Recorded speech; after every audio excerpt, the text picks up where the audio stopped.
कि मैं बार बार कहता हूं, जितने अलग तरीके आप सीखोगे दिमाग उतना ही स्टिमुलेट होगा। आज हम टेंशन की ऐसी की तैसी करके रहेंगे। जिस पॉइंट पे टेंशन निकालनी है उसके नीचे वाला सारा सिस्टम आप एक मान लो।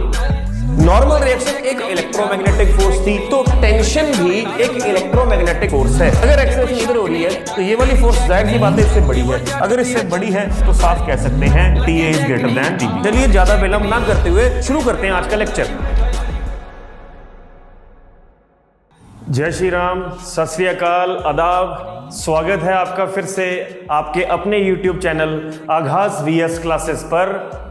मेरा तहे दिल से आप सभी को प्यार भरा नमस्कार। मैं प्रोफेसर वरुण शुक्ला पिछले 10 से 15 दिन में लगातार YouTube पर वीडियोस डाल रहा हूं, तो आज मेरी ये 5वीं वीडियो है। मैं शुक्रिया अदा करना चाहता हूं उन सभी का जिन्होंने मेरी पिछली वीडियोस को खूब सारा प्यार दिया। आज मैं आपके सामने एक और मैकेनिक्स यानी डायनामिक्स का कॉन्सेप्ट लेकर आया हूं। कॉन्सेप्ट का नाम है टेंशन। आज हम टेंशन की ऐसी की तैसी करके रहेंगे।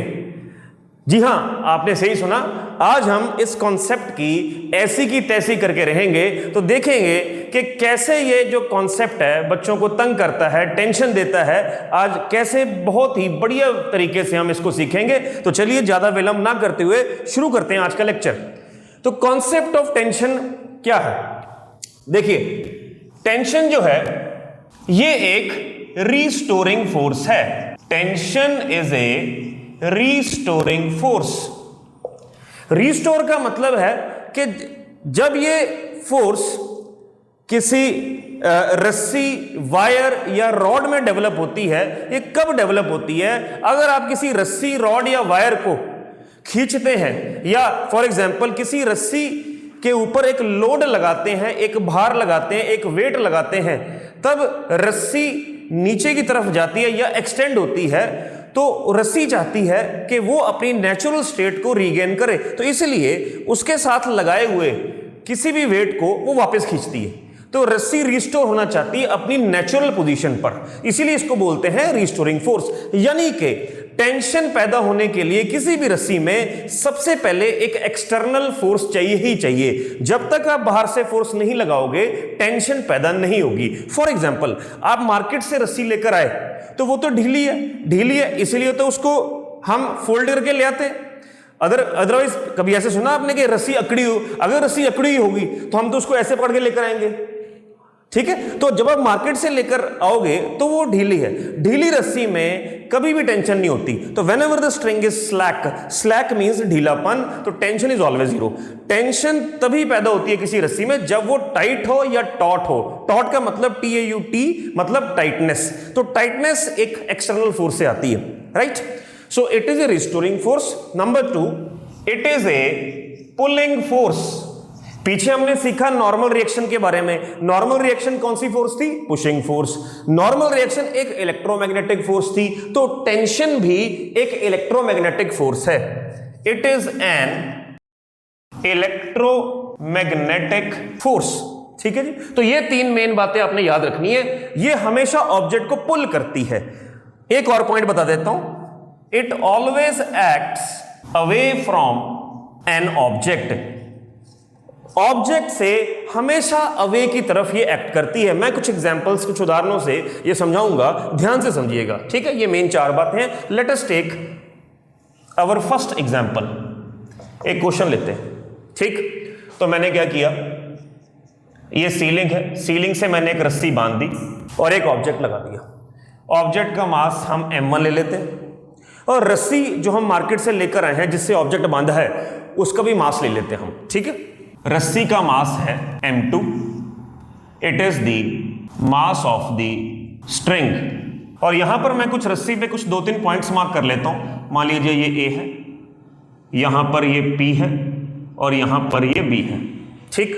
सवाल ये आ गया, आपको A पॉइंट, P पॉइंट और B पॉइंट पर टेंशन निकालनी। Find the tension eight points A, P and B। ये आपने निकालना है। A, P और B पर टेंशन निकालनी है। तो एक एक करके करते हैं, ध्यान से समझिएगा, ठीक है जी? तो अब ध्यान से देखिए, पिछले कुछ लेक्चर्स में मैंने आपको न्यूटन सेकंड लॉ अप्लाई करना बताया, तो न्यूटन सेकंड लॉ में F is equal to m में, ठीक है। तो 2-3 बातें मैं बता देता हूं। देखिए 2-3 कॉन्सेप्ट्स पर पूरा चैप्टर टिका हुआ है जब आप F is equal to m में लगाते हैं। पहली बात, अगर तो एक्सेलरेशन आपको लगे कि सिस्टम की एक्सेलरेशन नहीं हो रही यानी जीरो है, राइट। जैसे यहां पर देखिए ऑब्जेक्ट को रस्सी से बांधा हुआ है और रस्सी सीलिंग से बांधी हुई है, तो ये पूरा सिस्टम मूव नहीं करेगा, यानी इस सिस्टम में एक्सेलरेशन कितनी है, जीरो। जब a जीरो होगा तो f जीरो होगा, because f is equal to ma के अकॉर्डिंग a जीरो तो f जीरो। जब भी f जीरो होगा तो सिस्टम इक्विलिब्रियम में रहेगा। इक्विलिब्रियम में हम क्या करते हैं, फोर्सेस को बैलेंस करते हैं, यानी इस सवाल में इस ब्लॉक की कोई एक्सेलरेशन तो है नहीं, ठीक है। तो हम अपने आंसर्स निकाल लेंगे बैलेंस करके, हर डायरेक्शन में फोर्स बैलेंस करके, ठीक है। तो अब let us try to make the free body diagram. तो जब मैं m1 की फ्री बॉडी डायग्राम बनाता हूं तो इसका वेट नीचे चेक करता है। अब ध्यान से देखिए, ये रस्सी है, वेट नीचे एक्ट करने के कारण रस्सी एक्सटेंड होगी। अब मैंने जैसे कि बताया, रस्सी चाहती है मैं अपनी नेचुरल पोजीशन को रीगेन करूं, तो वो नहीं चाहती एक्सटेंड हो, तो वो वापस ऑब्जेक्ट को ऊपर की तरफ पुल करेगी। क्या करेगी, पुल करेगी, खींचेगी। तो यहां से ये रस्सी यहां पे टेंशन एक्ट कर रही है TA, तो मैंने यहां मार्क कर दी TA, ठीक है। तो इसकी एबिलिटी बन गई। अब क्योंकि सिस्टम रेस्ट पर था, A जीरो था, तो हमने फोर्स बैलेंस करनी है, तो पहले पार्ट का आंसर आ गया, tension at point A is m1g। Let this be first equation, एक पार्ट हो गया। अब मुझे P और B पे निकालनी है, ठीक है। मैं B पर पहले निकालने की कोशिश करूंगा और B पर आंसर निकालने के मैं 2 तरीके आपको बताऊंगा, ध्यान से समझना। सो B पे हम बात करते हैं अब। जी हाँ, चलो देखिए B पर टेंशन निकालेंगे, तो मैं उसके लिए क्या करता हूं, मैं पूरी रस्सी की FBD बनाता हूं, पूरी रस्सी की। ये रस्सी निकाल ली मैंने, अलग कर ली, ठीक है। अब ध्यान से देखिएगा, इस पॉइंट पे कैसे टेंशन मार्क करनी है। एक तो इस रस्सी का वेट नीचे एक्ट करेगा, तो मैं यहां बना देता हूं m2g is the weight of the string, क्योंकि मास गिवन था।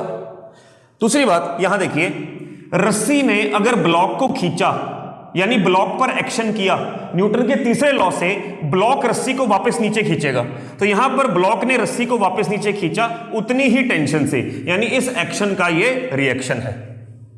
इसी तरह से जब यहां पर आप टेंशन मार्क करोगे, रस्सी ने सीलिंग यहां पे ऑब्जेक्ट है, सीलिंग को नीचे की तरफ खींचना है TB टेंशन से, यानी यहां पर पुल करना है। तो उसी तरह से जब आप रस्सी की FBD बनाओगे, तो अगर रस्सी ने सीलिंग को खींचा तो सीलिंग ने भी रस्सी को ऊपर की तरफ खींचना है, कितनी टेंशन से, TB टेंशन से, यानी इस एक्शन का ये रिएक्शन है, ठीक है। तो मैंने तीनों फोर्सेस बना दी। अब क्योंकि सिस्टम रेस्ट पर है, तो सिस्टम में एक एक चीज रेस्ट पर रहेगी, यानी ब्लॉक रेस्ट पर था तो रस्सी भी रेस्ट पर है। तो अगर रेस्ट पर है तो हमने फोर्स बैलेंस करनी है, जितनी ऊपर फोर्सेस हैं वो डाउनवर्ड फोर्सेस को बैलेंस कर जाएंगी। ऊपर एक ही फोर्स है TB, डाउनवर्ड कितनी फोर्स है, 2, प्लस कर दीजिए, यानी m2g प्लस TA। तो टेंशन एट पॉइंट B इतनी आ गई, TA मैंने निकाला हुआ है, यहां डाल दीजिए। So this implies TB is m2g plus m1g। ये सेकेंड पार्ट का आंसर आ गया। B पॉइंट पर टेंशन मैंने ऐसे निकाल दी। So this was the method 1। So this is the method 1। Let us try to solve this is another method. तो इसी का मेथड 2, राइट। सो मेथड 2 पे आपने क्या करना है, जिस पॉइंट पे आप टेंशन निकालना चाहते हो ना, अब ध्यान से सुनना, मेथड 2 ज्यादा आप यूज करोगे मेरे हिसाब से, बाकी जो आपको पसंद लगे। जिस पॉइंट पे टेंशन निकालनी है उसके नीचे वाला सारा सिस्टम आप एक मान लो। आई रिपीट, जिस पॉइंट पे टेंशन निकालनी है, जैसे यहां B पे निकालनी है, तो B के नीचे सारा एक सिस्टम है। तो B के नीचे क्या क्या है, देखिए, एक रस्सी है, एक मास है, ठीक है, रस्सी का मास m2 है, ये B है TB। तो इसके नीचे ये सारी चीज एक सिस्टम मान लो, तो टोटल वेट कितना हो गया, m1 प्लस m2g, वो इकट्ठा नीचे एक्ट करेगा। तो इधर टेंशन TB, क्योंकि सिस्टम रेस्ट पर है, तो डायरेक्टली यहां पे आंसर आ जाएगा TB should be equal to this. है ना मजेदार बात। So this and this is same.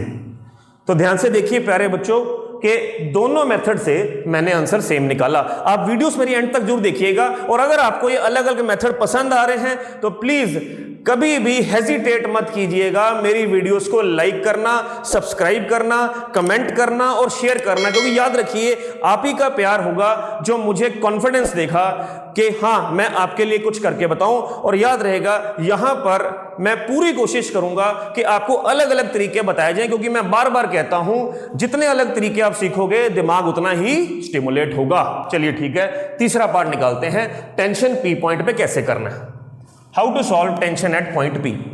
तो मान लीजिए कि क्वेश्चन में गिवन था P से यहां तक की दूरी है x। तो अब मैंने आपको एक ट्रिक बता दी है, जिस पॉइंट पर टेंशन निकालनी है उसके नीचे सारे चीज सिस्टम मान लो, जैसे मैंने यहां पर किया मेथड 2 में। तो यही मेथड 2 से फटाफट निकाल लेते हैं। तो ये पॉइंट P है, ये टेंशन TP ऐसे, तो इसके नीचे जो भी चीज है वो सारा सिस्टम है, ये सारा सिस्टम। अब दिक्कत यह है कि यहां से यहां तक का जो मास है वो निकालना पड़ेगा हमें। क्यों? क्योंकि हमें जो M2 गिवन है ये पूरी रस्सी का मास गिवन है, हमें तो इतनी रस्सी का मास चाहिए। ये कैसे निकालो? यूनिटरी मेथड से। कैसे करोगे? पूरी लेंथ L का मास M था, अगर यहां से यहां तक की लेंथ L है, ठीक है, एक का मास M/L है, हमें तो X लेंथ का चाहिए, तो X लेंथ का मास हो गया M/X, ये इतने हिस्से का मास आ गया। तो टोटल मास जो नीचे एक्ट करेगा, ये M2 था, टोटल मास नीचे एक्ट करेगा M1G, weight sorry, M2/X into g, this is total weight. तो this must be equal to TP। So TP हमारे पास आ गया M1G प्लस M2/X इंटू जी। ये मैंने आपके सामने सारे आंसर्स निकाल दिए। हर एक पॉइंट पर आप टेंशन ऐसे निकालोगे, बार बार ये वीडियो जरूर मेरी देखना, आपको क्लैरिटी हो जाएगी, ठीक है। तो फर्स्ट, सेकंड, थर्ड इक्वेशंस पे आपने ध्यान देना। अब मैं रब करके ये तीनों इक्वेशन साइड पे लिखूंगा और एक आपको ट्रिक बताऊंगा, जस्ट वेट। तो जी हाँ, जैसे कि मैंने कहा कि मैंने तीनों इक्वेशंस वो लिख दी हैं जो मैंने आंसर निकाले थे। अब मैं यहाँ पे एक शानदार बात आपको बताऊंगा, देखिए। अब ये जो हमने निकाला उसके कॉरेस्पॉन्डिंग जो डायग्राम थी वो ये थी, ठीक है जी। ये M1 था, पूरी रस्सी का मास M2 था, ये P था, ये A था, ये B था, राइट। तो मान लीजिए कि अगर M2 जो है M1 के मुकाबले बहुत कम है, so if M2 is less than M, M2 बहुत कम है, तो अगर एक चीज बहुत कम है इसके मुकाबले तो नेग्लेक्ट की जा सकती है। तो मैं हर इक्वेशन में, जैसे यहां पर M2 वाली टर्म बहुत छोटी हो जाएगी, ये नेग्लेक्ट हो जाएगी, यहां पर M2 वाली टर्म नेग्लेक्ट हो जाएगी, यहां तो है ही नहीं। तो जो सेकंड और थर्ड इक्वेशन बनेगी, तो सेकंड इक्वेशन बनी TB should be equal to M1G, और जो तीसरी इक्वेशन बनी TP should be equal to M1G, और जो फर्स्ट थी वो तो थी ही M1G। ये एक बहुत शानदार बात है, सुनिए ध्यान से। तो ये कंडीशन का मतलब क्या हुआ? तो M2 का M1 से बहुत कम होना मतलब रस्सी लगभग मासलेस है। तो ये कंडीशन है इफ स्ट्रिंग इज मासलेस। तो जब भी सवाल में रस्सी मासलेस गिवन हो तो टेंशन देख लीजिए हर पॉइंट पर सेम निकल कर आई, यहां पर भी M1G, यहां पर भी M1G, यहां पर भी M1G। तो ये याद रखना है, whenever the string is massless, tension at each and every point of the string is same। ये मैंने एक शानदार वे में प्रूव कर दिया। It is very important, I hope it is clear, ठीक है। Let us take another question. मान लीजिए सवाल ये है, this is M1, this is M2, this is point A and this is point B। ये सिस्टम इधर जा रहा है A एक्सेलरेशन से। सवाल ये कर दिया, what is the relation between TA and TB, यानी A पॉइंट और B पॉइंट पे जो टेंशन है उनमें आपस में क्या रिलेशन है?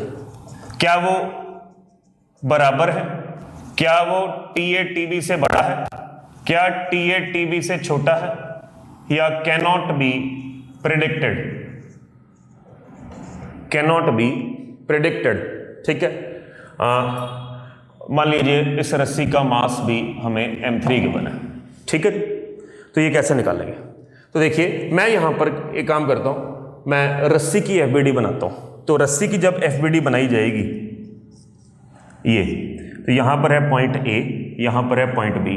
जैसे यहाँ पे देखिए यहाँ पर जो टेंशन है इस ब्लॉक को अपनी तरफ खींचेगी TA टेंशन से, यहाँ पर इस ब्लॉक को अपनी तरफ ऐसे खींचेगी। देखिए यहाँ से भी पुलिंग फोर्स है, यहाँ से भी पुल कर रही है। तो ऑब्जेक्ट से हमेशा बाहर की तरफ एक्ट करती है टेंशन। ऑब्जेक्ट से अवे यहाँ पर ऐसे है, ऑब्जेक्ट से अवे यहाँ पर ऐसे है। तो TA TB में रिलेशन निकालना है। तो अब अगर रस्सी ने ऑब्जेक्ट को खींचा है तो ऑब्जेक्ट भी रस्सी को वापस अंदर खींचेगा।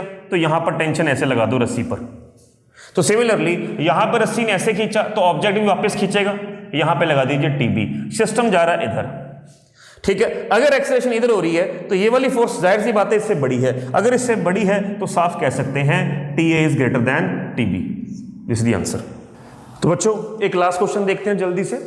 एक रॉड है जिसको ऐसे खींच रहे हैं F फोर्स से, इधर जा रही है एक्सेलरेशन से। आपको पूछ लिया टेंशन P पॉइंट पे निकालिए जो कि रॉड से यहां से x की दूरी पर है और टोटल लेंथ है तो L-x हो गया। तो P पॉइंट के लिए मैंने क्या किया, इस रॉड को ब्रेक कर दिया। इतनी रॉड अलग कर ली, इतनी रॉड अलग कर ली। तो जब मैंने इतनी रॉड अलग की तो यहां पर टेंशन अवे ऐसे एक्ट करेगी और यहां पर ऐसे एक्ट करेगी अवे, T और T, क्योंकि पॉइंट सेम था तो T और T लगना था। अब क्या करना है, T निकालने के लिए मैं क्या करूंगा, अगर ये इधर जा रहा है तो यहां इधर जा रहा है तो F is equal to M में से इक्वेशन क्या बनेगी, F कितना बन जाएगा, F माइनस T। इतने हिस्से का मास कितना होगा, अगर टोटल का मास M है तो इतने हिस्से का मास कैसे निकालेंगे, L का मास M है, एक का M/L, तो X हिस्से का कितना होगा, M/L into X, M/L X into A आप फटाफट से डाल सकते हो। पूरा सिस्टम मान लो तो न्यूटन सेकंड लॉ से A कितना आ जाएगा, बाहर से A की फोर्स लग रही है F बाय टोटल मास जो कि M है, ठीक है। तो यहां डाल दीजिए F minus T M/Lx into F by M, M से M कैंसिल हो गया तो F minus T is equal to Fx by L। यहां से आप बड़े आराम से टेंशन निकाल सकते हैं, T should be equal to F minus Fx by L, F is common 1 minus x by L। This is the answer. I hope it is clear.